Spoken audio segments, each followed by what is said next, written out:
오늘부터 수도권 지역 학교들의 전면 등교가 중단됩니다. 지난달부터 수도권을 포함한 전국 학교에 전면 등교가 시행됐지만 채 한 달도 되지 않은 상황에서 코로나19의 확산세가 거세다는 뜻으로 풀이됩니다.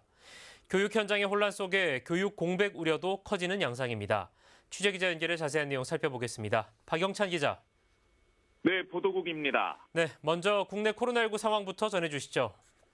네, 20일까지 집계된 신규 확진자는 5,318명으로 누적 확진자는 57만 417명으로 집계됩니다.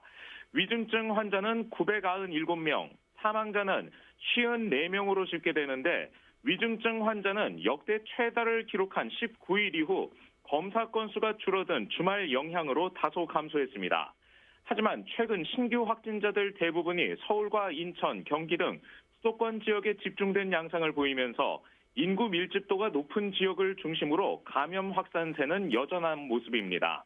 특히 위중증 환자 수의 경우 휴일 검사 건수 감소의 영향으로 다소 줄긴 했지만 우려는 여전한 모습입니다.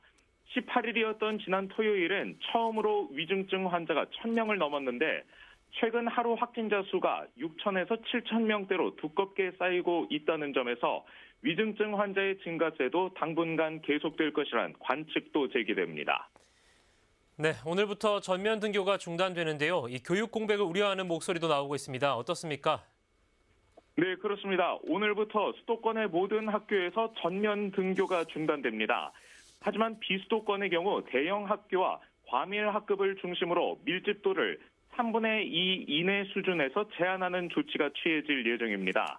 다만 지역별로 교육 환경에 맞춰서 유동적인 조치도 취해질 예정인데 서울시 교육청은 초등학교 전체 등교 인원을 3분의 2로 제한하고 학교 재량에 따라서 조기 방학에 들어가는 식으로 남은 학기를 대처하겠다는 방침입니다. 그러나 전국의 전면 등교가 시작된 지 한 달 만에 중단되면서 일선 현장에선 혼란의 목소리도 제기됩니다.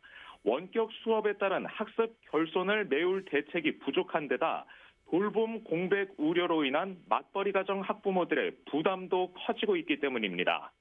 전국 학부모 연합회 대표는 한 언론을 통해 학습권 침해와 급작스런 정부 정책에 가장 피해를 보는 것이 학부모들이라며 정부 정책을 직격한 데 이어 정의당에서도 학생들이 교실에 들어가면 학급 내에서는 과밀이 되고 거리두기가 안 된다는 점에서 3분의 2 인원 제한 조치의 실효성을 비판했습니다.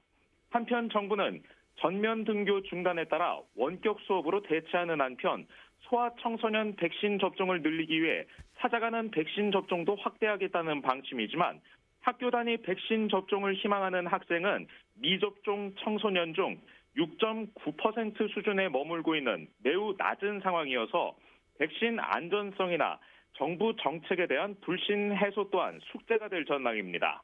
지금까지 보도국에서 전해드렸습니다. 네, 박영찬 기자 잘 들었습니다. 지금까지 코로나19 소식 살펴봤습니다.